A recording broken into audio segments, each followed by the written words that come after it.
Hey everyone, welcome back to another video on the channel. Today we're going to be doing another sleeving photo cards video. This is actually not the video I was expecting to film this week, so I think I mentioned in my last video in the outro that my ITZY special edition albums were on their way. Unfortunately, I just spoke to the carrier today and it looks like they might be lost in transit. So I did open a ticket with the carrier and hopefully they will be able to find them, but unfortunately I'm kind of just waiting for that to clear up to see if I even get those ITZY special edition albums, and if it's looking like I'm not, then I'll probably just order them from somewhere else, and then I'll evaluate then if you guys still want an unboxing or not. But for right now, we're going to do the sleeving photo cards video, and then that might also change the order of subsequent videos I was planning to do this December. But even though I wasn't planning on filming this video for this week, I am still very excited to sleeve these photo cards and also talk about a lot of different things. I feel like today specifically, a lot of things happened, which I may or may not get into, but mostly I want to use this video as an outlet for talking about the Wendy concert that I attended at the beginning of November. So I think it was Veterans Day. It was November 11th. So yeah, I'm definitely going to be getting into that a lot and talking about that, and then kind of just talking about whatever may come to mind. Very quickly, I am just going to mention the sleeves that I use, because I think I've done this at the beginning of every sleeving video I've done so far, but these top two right here, these Dragon Shield boxes, these are the main sleeves that I use basically for my regular like 9-pocket page binders. So I have the clear sleeves, I use those the most, of course, but then I also have the white sleeves as well for like the see-through cards and stuff like that. And then for all of my collect books, I need like thinner sleeves for those, so I use these Mayday Games sleeves. They're a little bit thinner and they work just fine. So with all of that out of the way, I'm gonna get started sleeving these photo cards, so sit back, relax, and enjoy. All right, so the first stack of photo cards I have is, of course, ITZY. They're in the top left section of my tray here, and I do believe that I will have Girls Will Be Girls era and Tunnel Vision era for all of these ITZY photo cards, and they are once again the most I have to sleeve, and I think that is because they just released the most photo cards. I think Girls Will Be Girls was like 118 album photo cards, and then I think I just saw the other day the total for Tunnel Vision was also over 100, but I think it was just 102, so slightly less. But yeah, ITZY has been going absolutely insane with the amount of photo cards that they have been releasing lately. But to get started talking about the Wendy concert, I feel like I don't even know like where to begin. I will say before I even start, I have some visual aids, or I plan on having some visual aids. So I'll probably insert pictures from the concert like somewhere on the screen, like in this video. And then I also do have, because it's related to the concert in some way, I have some pieces of paper here next to me. I'm not going to show them yet until it's relevant to the story, but I do have some visual aids as well that I do plan on showing you guys, because I think it's important and I think it's fun, and I think it kind of illustrates how important the concert was to me personally. And maybe I kind of just want to lead with that. So the concert itself was, of course, like amazing. And I think I've said this before in videos, since it's been about a month since I've been to the concert anyway. But Wendy is just like so incredible. Seeing her live perform and listening to her voice live, it's just like, it felt so surreal, because being a Revelove for as long as I have been, granted, it's not as long as others, but I've been invested in Red Velvet for quite a long time now, I feel like. And for someone who started standing them after their first world tour, so I like missed that opportunity to see them the first time, and given their current situation, I kind of just resigned myself to, okay, I'm never seeing anyone from Red Velvet in concert, like, ever, you know, unless they get together for some special thing, you know, 10 years down the line or whatever, and they do a world tour, which I highly doubt will ever happen, but you never know, right? You obviously want to hold out hope, but I wasn't expecting to see Red Velvet OT5, much less just one solo member. So when I heard that Wendy was going to be doing a United States tour and come to several cities in the United States, I was super excited, as you can imagine, and I just couldn't wait for the concert day to get there. And it was also awesome because she decided to come to a city that was close by me, so I didn't have to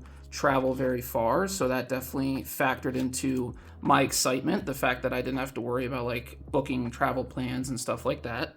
But I say this to kind of like add the context of how much like Red Velvet as a group means to me.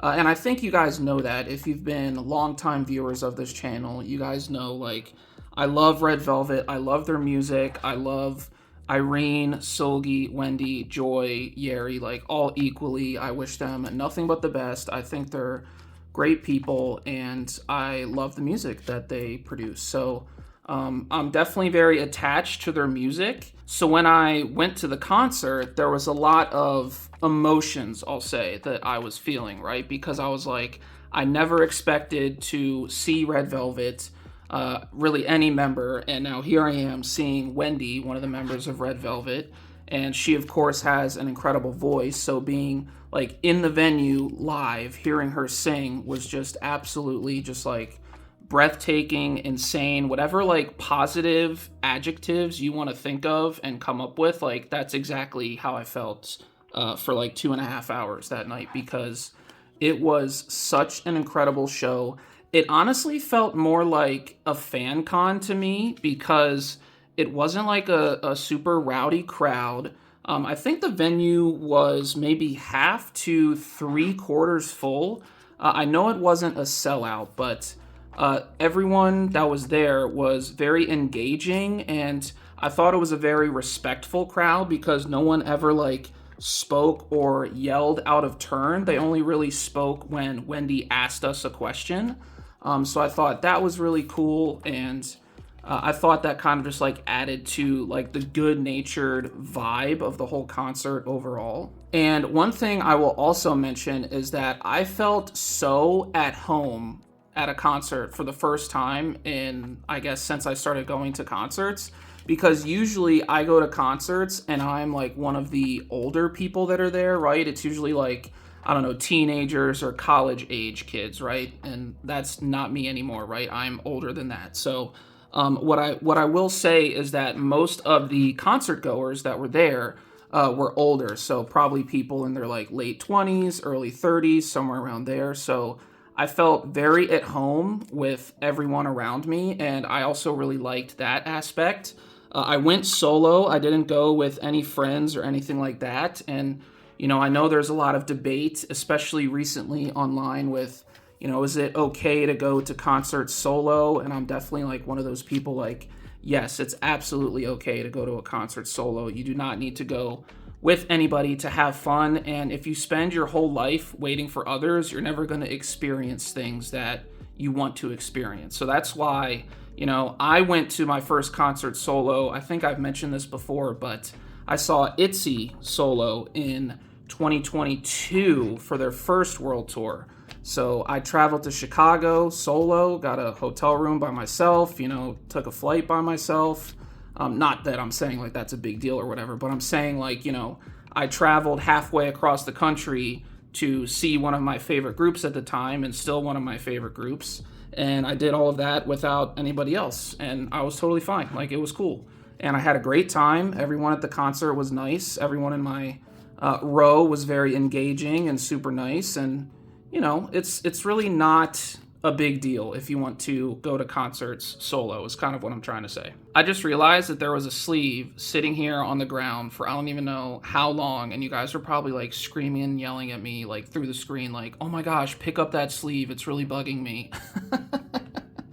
So I finally recognized it and stopped yapping long enough to pick it back up, and so we can move on. But yeah, sorry I didn't notice that sleeve if it had been sitting there for a while. But back to the concert, I did something for the first time this concert that I haven't done before, and that was take a photo card to the concert. Not that I think that it's a big deal or anything like that. If I want to take a photo card to the concert, I think I should be allowed to take a photo card to a concert. And no one really should look at me weird for doing that. But I will say I had a funny experience on the Metro, which is basically like a DC subway system, on the way to the concert. So if you've seen the pictures of my shelf on my Instagram, you will know that I have a Rugen photo card in like I guess a photo card holder type deal. It's like a keychain, but also a photo card holder, and it's sitting on my shelf. It actually is sitting on my shelf right now up to my left. But I borrowed that one that I used for the Rugen photo card, and I put a Wendy photo card in it, and so that's what I took to the concert when I went. And I attached it to my fanny pack that I throw over my shoulder. And it was funny because I was sitting on the Metro for a good bit. I think it took about a half hour to 40 minutes to like get into the city because it was rush hour, so it was kind of crazy. There was one guy sitting like, I was sitting in a side seat, if that makes sense. So like I wasn't sitting in a seat like where you go forwards or backwards. I was sitting on a side seat. So I was like moving right, left or whatever, right? So I was sitting on a side seat, and there was a guy sitting across from me that was sitting on a forward-facing seat. And I just noticed the entire time he like kept looking over at me and like looking over at my fanny pack and the photo card like, dude, do you have problems or something? And I'm sure he didn't mean like, you know, any ill intent or anything like that, but it was kind of funny. I'm like, this guy cannot stop looking over here at this dang photo card. It's like, I know Wendy is like incredibly beautiful and all, so like, obviously like it's definitely justified, but you know, I just thought that was a funny experience. But one thing I will say also is that it was really cold standing outside as we waited for the gates to open. So I think I got there kind of early because I actually wasn't sure when the gates opened. So I looked around several different places. I even checked the venue like website to see when the gates would open, and there was no information about when they were opening. So I got there maybe around like 5:15, 5:30, somewhere around there. Is this how I want this card to be? I don't think so, because I want it to be, yeah, I want it to be the other way. So let me do this for all of these. So I'm just thinking about like when I flip the page, right? How do I want the card to read when I look at the back? So if it's like this, I flip it like this, that's how I want the card to read when I flip it over to the back. So that's how I'll do all of those. But I got there pretty early, and we were standing outside for quite a while, and it was really cold. I did dress for the occasion, but you can only like try to get so warm when it's so cold outside, right? And it was funny too because literally like 2 days before the concert, it was like 65 degrees in the area. And as soon as Wendy came into the city, it got like 30 degrees outside. And so she even joked during the concert, she was like, I brought the cold with me. I'm so sorry. Because we also were just telling her like, it was literally 65 like 2 days ago. Like it's never usually this bad. So I guess we kind of got stuck in a little bit of the aggressive like changing of the seasons. But if you live anywhere close to the Mason-Dixon line, you know that the weather is very bipolar around here, so I'm sure you are definitely well aware. Before I move on too much farther forward in talking about the concert, I noticed that I'm getting kind of low on these sleeves here, so I don't want to start another topic and then have to stop again. So I think this might have been our last sleeve, and it was our last sleeve. So let me get my other box. All right, so I got the other box of sleeves here, and we're just gonna continue right on. I do actually have a third box of sleeves if I need it, but I don't think I have that many photo cards to get to the end of this box, so I think we should be good. I kind of don't want to have to go get the third box because I did not bring it next to me, so I'd have to get up and go get it, but I do have an emergency box of sleeves if I need it. But going back to the concert, as soon as I entered the venue, like the vibes were just immaculate, and everyone was just like really upbeat and super friendly, and I got in line for merch pretty much right away, and I also right away noticed that they weren't going to have any of the photo card packs that I guess ASND released for the merch for the tour. So I was a little bit disappointed by that, but if you saw my last haul video, you know that I did get a shoulder bag from the merch, and I did get a photo card with that. So I guess that was a little bit of a, I don't know, consolation type deal. I didn't want to get a shirt because honestly, if I'm being 100% honest here, I did not really like the designs of any of the shirts.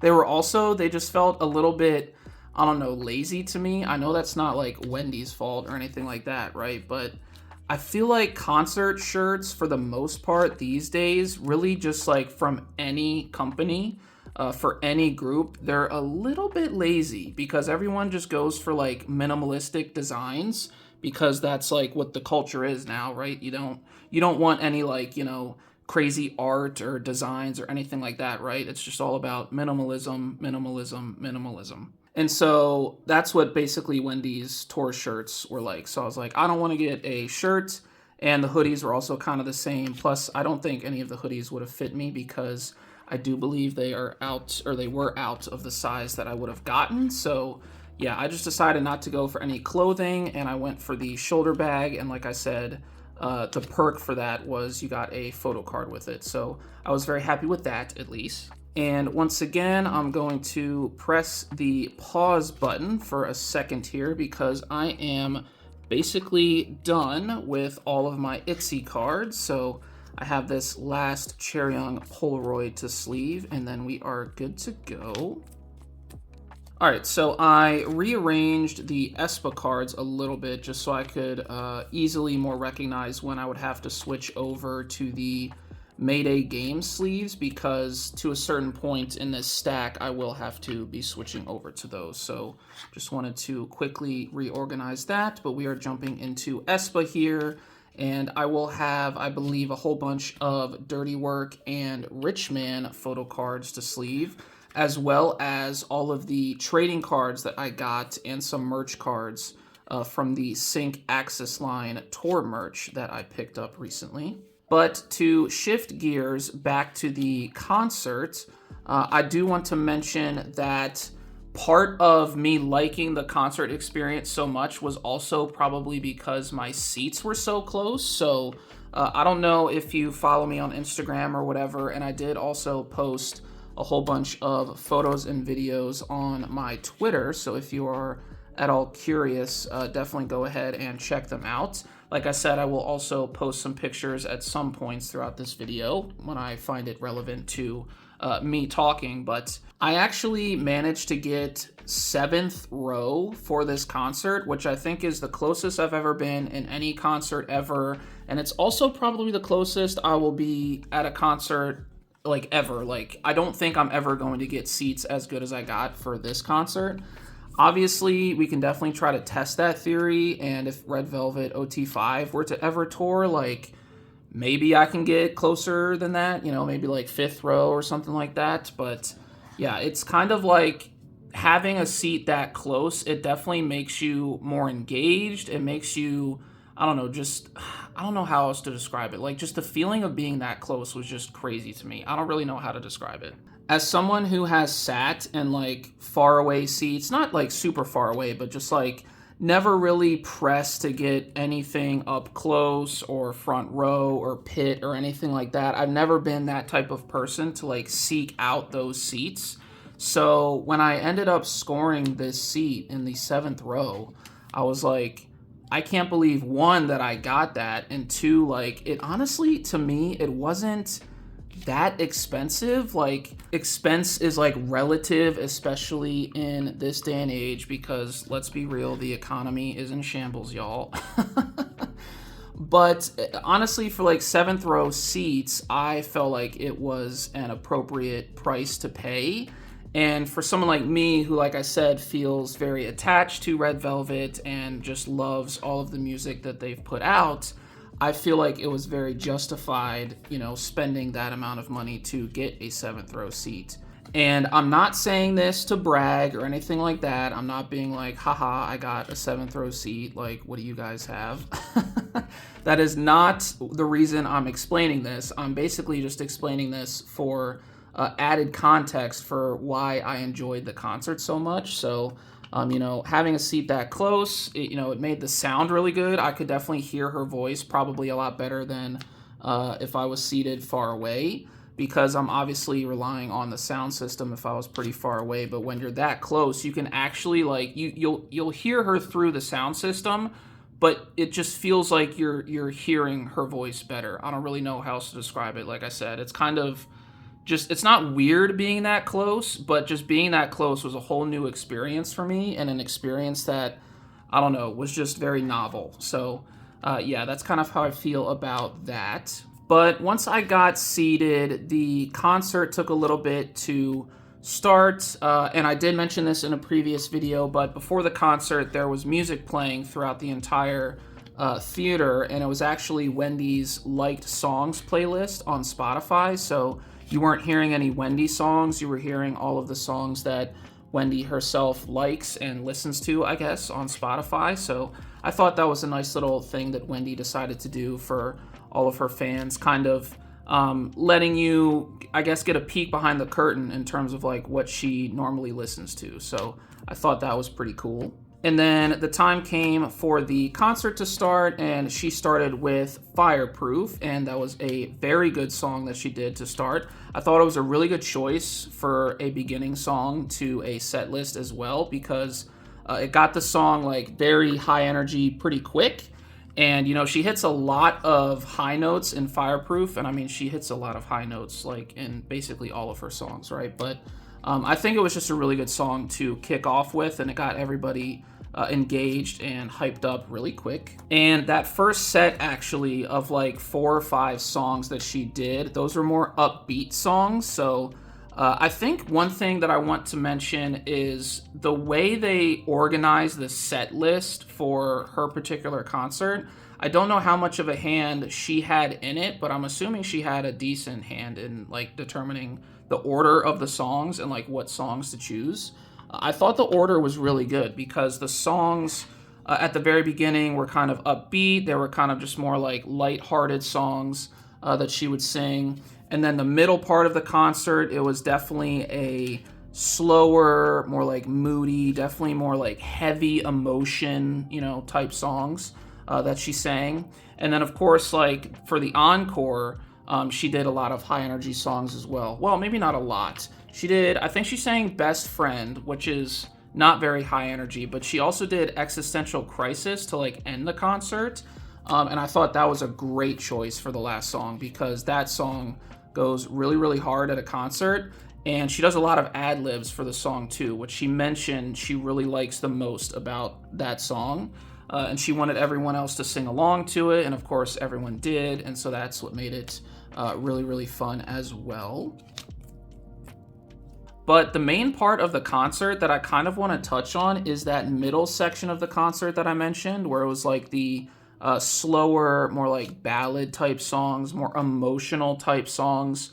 Those are the songs where I felt like I understood Wendy the most, if that makes sense. So she even mentioned this through like several of the rest segments where like she was talking back and forth with the audience.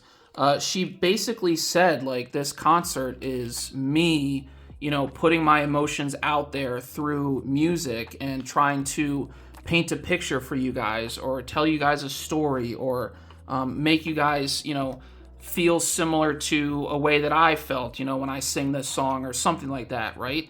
And I felt like those songs in the middle were just like a perfect example of how it doesn't matter what language the music is in. Music is music, and you can connect to anything because music invokes like so much emotion, just from instruments or voices or whatever. It doesn't have to be in your native language, and you can enjoy any type of music, and if it speaks to you, is kind of what I'm saying. If it speaks to you, like I said, there's no language barrier with music. And so going into the concert, one of my like most anticipated parts of the concert, because I was aware of the set list a little bit before I went to the concert.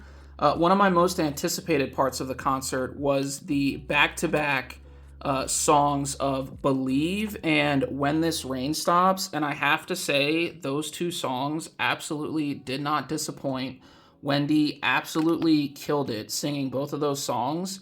And it was honestly just like a surreal out-of-body experience, I feel like. I feel like that might be, like, some of y'all might be like, okay, you're hyping it up, like, way too much. Like, it's not that deep, da-da-da-da. But, like, I don't know. For me, it absolutely is that deep. So I think this might be the part of the video where I break out some of the visual aids that I have right next to me here. But before I do that, I do want to, like, explain, I guess, a little bit more why, like, those deep, like, emotional songs that Wendy sings kind of, like, stick with me so much. So when I first started learning Korean, because I did do 1 year of Rosetta Stone learning Korean back in 2021, and I'm pretty sure it was 2021 because the day that I got my first COVID vaccine shot was actually the day that I downloaded Rosetta Stone and started, like, the lessons. I know that's, like, very random, but that is exactly what happened. They're not correlated in any way, shape, or form, but I do remember that I started in 2021 because of that.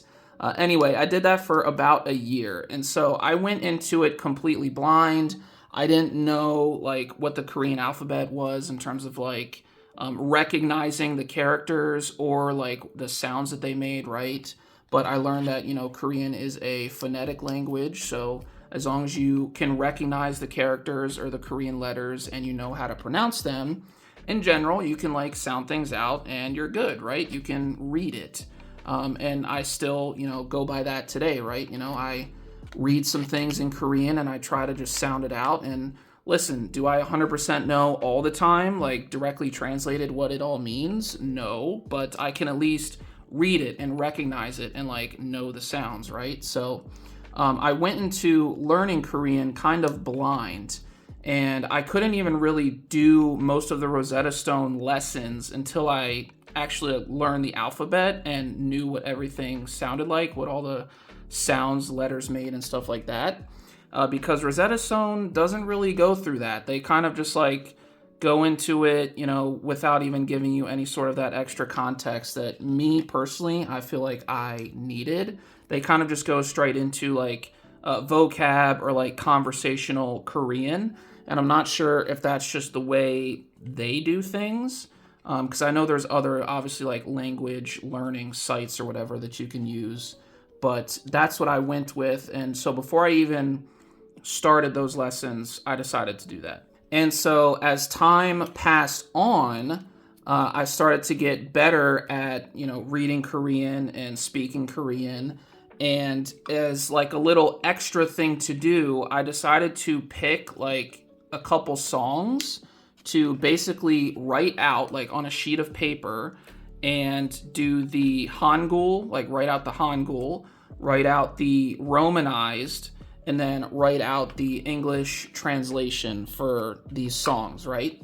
And I think, I'm pretty sure, I'm not 100% sure, so don't quote me on this, but I'm pretty sure the first song I chose to do was When This Rain Stops, because it had just come out, I think, because that definitely, I feel like that definitely tracks, because Like Water came out early 2021, I think the spring of 2021, so When This Rain Stops was on Like Water, so I definitely think that makes sense. But there were a couple other songs, which I'll show you here in a sec, that I decided to do. But my goal for this was basically just to, like, get more exposure to the language and also learn at the same time, right? So help me learn new vocabulary, help me learn, you know, I guess how, like, the grammar of things go in Korean, because it's the opposite of English. So I think English, it's like subject, verb, and then in Korean, it's usually like verb, subject, or something like that. So basically, I chose When This Rain Stops as one of the songs that I wanted to write out because it would just help me learn. And so I actually do have the pieces of paper, because thinking about this kind of inspired me to go find it. And I have actually moved in between like me doing this 4 years ago and now. So the fact that I even found this, I was like so happy, but I do kind of want to like show you guys real quick. So these are all of my lyric sheets that I was just referring to. As you can see, When This Rain Stops is right on top here. And so there are actually 3 songs here, but I was looking for songs that had a lot of like Korean words in them so I could like, I guess, help my vocab and whatever. And so I got really attached to When This Rain Stops, like when the song first came out. And so since it had a lot of Korean in it as well, I was like, okay, I think this would be a good candidate to just like write out all the lyrics and then, you know, kind of study from it. But as you can see, I kind of went through, I think I didn't do it for this whole song. Yeah, I didn't. But I went through and kind of color coded everything. So I think I color coded like the subjects and the verbs and like extra stuff. And I also have like little side notes of like different vocabulary that I hadn't seen before. And so this is kind of just something that I did just in my free time. It wasn't part of the Rosetta Stone lessons, obviously, but it's something that I was kind of inspired to do because I was just learning the language and I wanted to learn more. So I kind of wrote out all of the lyrics, and it was one way that helped me, I guess, connect to like get closer to the song When This Rain Stops. So knowing all of the lyrics in Korean, but then also in English, definitely like draws me to that song a lot these days. And that's why I love that song so much. And very quickly, I do have 2 more songs that I guess I will just kind of flip through real quick here. So in addition to writing out all the lyrics for When This Rain Stops, I also did the same process for aespa Next Level.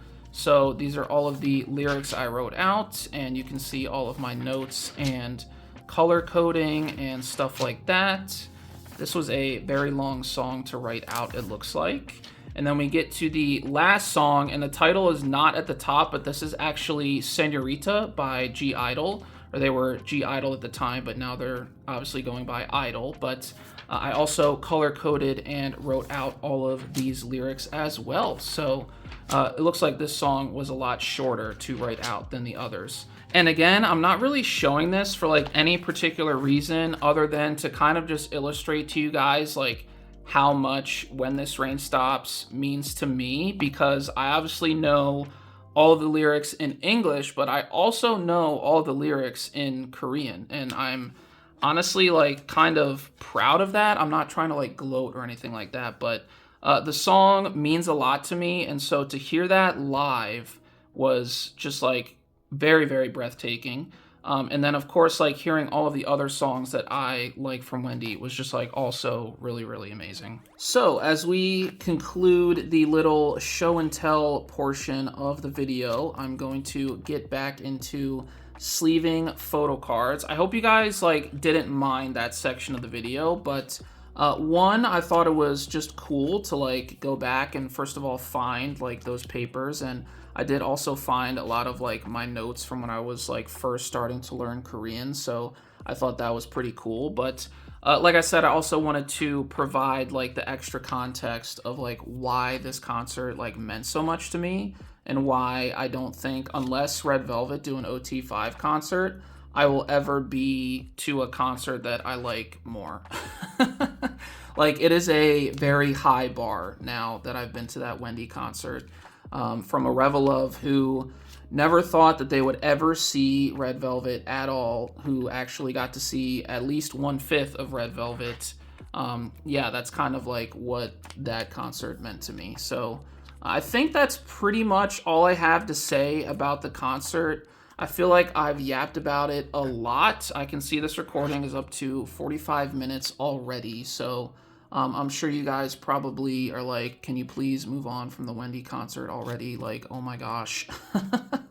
So I am going to have to pivot into something else to talk about here, which I think I can just like keep talking about concerts, to be honest with you. I did kind of want to just talk about like my year in review in terms of like concerts that I saw. So I think I saw 5 concerts in 2025, or I went to 5 concerts in 2025. So my first one this year was aespa in February, and that was, of course, incredible. I think I mentioned a couple times before how incredible aespa was at the Prudential Center. And that was also a fun one because I got to drive back home in a snowstorm, so that was great. And then I think in March I got to see Hwasa from Mamamoo. So I saw her at the same venue that I saw Wendy in. So that was at the Warner Theater in Washington, D.C. And I actually don't think I ever mentioned it on this channel, but Hwasa's concert was like really awesome, you guys. It was another one of those like, I don't know, sentimental concerts. Like I had an idea of what a Hwasa solo concert might be going into that show. And when I came out of that show, I was like, that was not what I was expecting. Like you got to see like, I don't know, just like a softer side of Hwasa that I wasn't really expecting to come across or see at all. And you know, it honestly made me like more endearing to her, like even more, because Mamamoo, I don't talk about them a lot, but like I still listen to their music on occasion. I did hear they are possibly doing like an OT4 tour in 2026. So if they do, I definitely want to like try to go to one of those shows if it works out like with my schedule and stuff. But yeah, I mean, I saw Mamamoo a couple years ago in Baltimore, and then seeing Hwasa this year was also like really awesome. And so I'm really glad I got to experience them as OT4, but then also one of their members doing a solo concert. And then my third concert this year was, of course, the Blackpink concert, and that was also an incredible concert. But truth be told, it was an incredibly painful concert to go to and from. It turns out Citi Field is actually not very efficient in terms of getting in and out of by using a car. Because New York City is a very highly populated area. So yeah, that part of it was not fun, but the concert itself was really awesome. And also it was my first concert. I'm thinking off the top of my head right now. I think that was my first concert at a stadium. So not at an arena, not at a theater. That was my first concert, I believe, at a stadium. So that was also a new experience for me. And then after Blackpink, I of course had SSERAFIM in September, and I definitely mentioned plenty of times how awesome that concert was. That was also at the Prudential Center, so that was at the same venue as aespa back in February. So yeah, really enjoyed SSERAFIM, loved that concert a lot. And then, of course, we had Wendy to round out 2025 last month in November. So I'm very happy with all of the concerts that I got to go to this year. And I'm very grateful that I got to go to 5 concerts, because I do feel like that is a lot. I am very aware that not everybody gets to go to concerts. And, you know, like I said, I'm very grateful to be in a position where, you know, if I want to go see an artist that I like, that I really like, you know, I'm able to do that. So very grateful, very thankful, and looking forward to more concerts in 2026, I hope. I already have one that is for sure planned, so I am going to see TWICE in February, I think it is. I remember being excited for that one because it was a Friday night, so it wasn't like a weird weeknight concert like a Monday or Tuesday. That one's a Friday night, I'm pretty sure. And I actually think they also added an extra show to DC. I think they're doing the Friday and the Saturday night now. So I'm going to be at the Friday show. I'm not going to do the Saturday show. But they actually also just announced today, the same company, JYP, an NMIXX World Tour. And they are also coming to the Washington, D.C. area. So they're performing at the MGM National Harbor Theater, which is in Maryland outside of D.C. And that's the same venue that I saw aespa at in 2023, I think is the correct year. So I've been to that venue before. It's a familiar venue.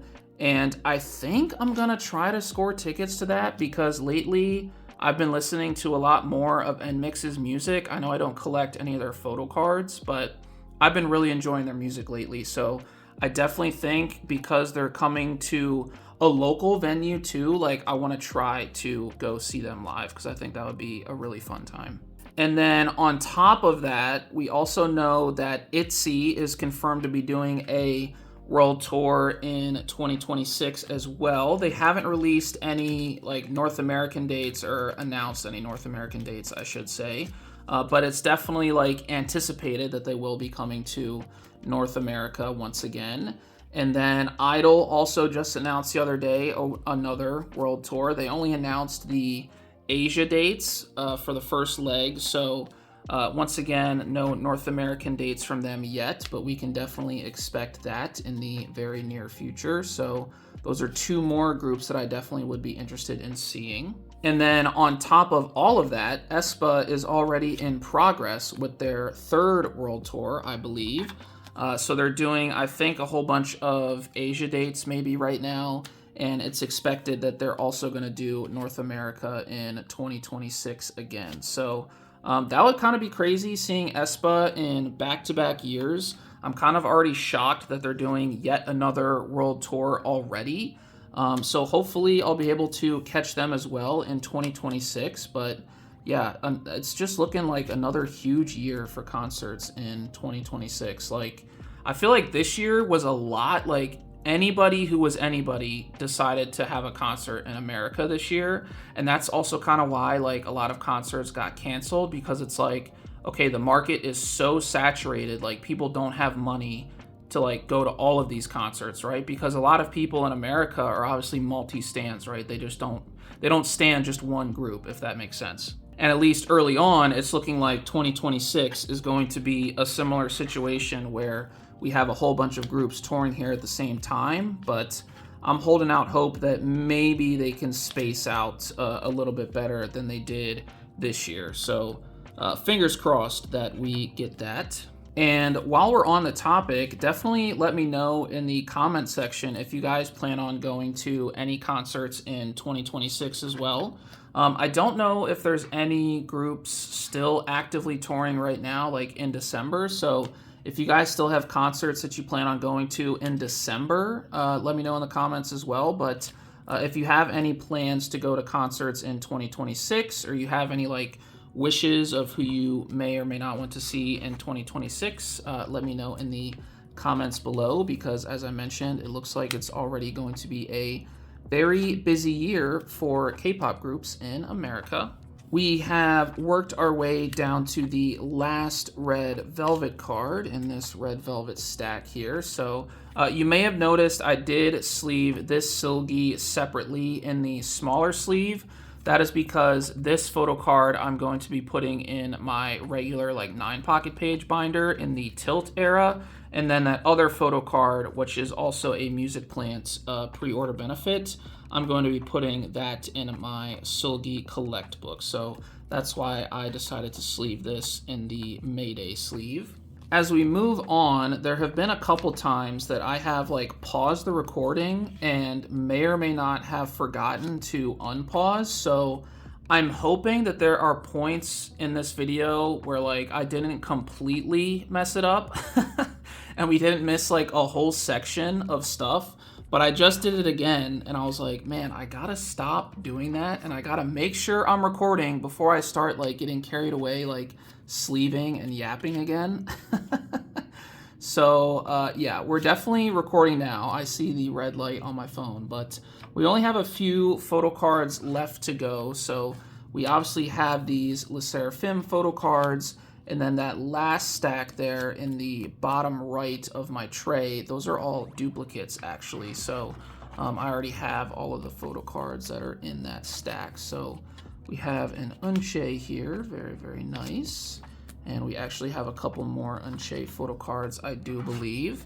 Just the other day, I did finally make a decision on the pre-order benefits that I'm going to be collecting for Hot Era. So if I remember correctly, I think I landed on the Weverse Japan, I think, Lucky Draws, the Weverse Global pre-order benefits, and then I think it was the Target cards that I decided to do, because the Target cards, I looked at them online. First of all, I really like them for all 3 of the members. So Sakura, Kazuha, and Unche are the 3 SSERAFIM members that I collect, and I really liked all 3 of their Target cards. And when I checked the prices online, I was pleasantly surprised that they were kind of cheap. So I decided to definitely pick up the Target cards as my third, I guess, like non-album, even though they technically are an album card set. For my collection, I'm counting them as a non-album set. So yeah, that is the 3 sets that I'm going to be collecting for Hot, so you should be seeing those pop up in random haul videos in the future. As we begin this last stack here, I feel like I would be remiss if I didn't ask about y'all's Spotify or Apple Music Wrapped for 2025. I don't know if I have a screenshot still. If I do, I will insert it at this point in the video, but my top 4 artists actually remained exactly the same and in the same order as 2024.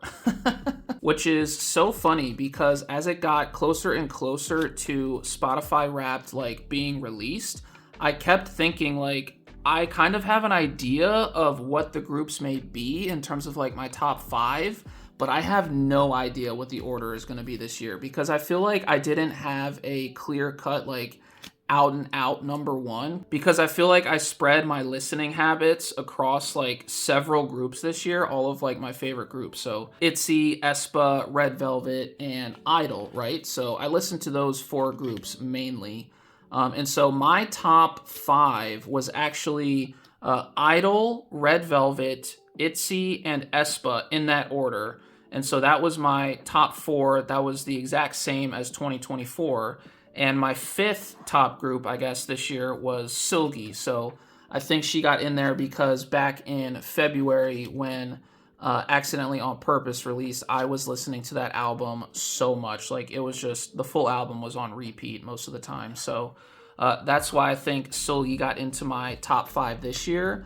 For 2024, the 5th artist that I had, I think, was ITZY. So that did change from, year to year. But I thought that was a very interesting thing that my top 4 just didn't change at all. So yeah, let me know what your guys' top 5 artists were if you had Spotify Wrapped or Apple Music Wrapped. My top 5 songs were also very interesting because even though i-dle was my number 1 group that I listened to, I didn't have a single i-dle song in my top 5. So my top 5 was 25/8 by ITZY. I got exactly 100 listens of that in the year 2025, which definitely makes sense because I was very obsessed with that song when it came out back in, I think, also February or maybe March. And then my second song on the list was also ITZY, and that was Air. So I listened to Air 98 times, I think it was. And then my last 3 songs, so number 3 was Baby Not Baby by SSERAFIM. I don't remember how many plays I had of that. Number 4 was, get this, you guys, Dirty Work by aespa. So I think I mentioned a couple videos ago that I bet you, because Dirty Work, for whatever reason, it took a while to grow on me. Like, I honestly didn't like it when it first came out. But then after like a couple months, I went back to it and started listening to it, and it just caught on with me, man. And I started to listen to it like more and more and more. And I said, I bet you Dirty Work makes it into my top 5 songs by the end of the year. And it did. So I thought that was pretty funny that happened. And then my number 5 song was Your Love by Jisoo, which again, just incredible song. Love that song so much, and I could listen to it endlessly because her voice, especially in the pre-chorus for that song, like, just incredible. I love Jisoo's voice on that track. And also, Jisoo and Zayn did the song. I don't think I've actually mentioned that on this channel yet at all, but this was like 1 or 2 months ago now. So Jisoo and Zayn did that collab song together.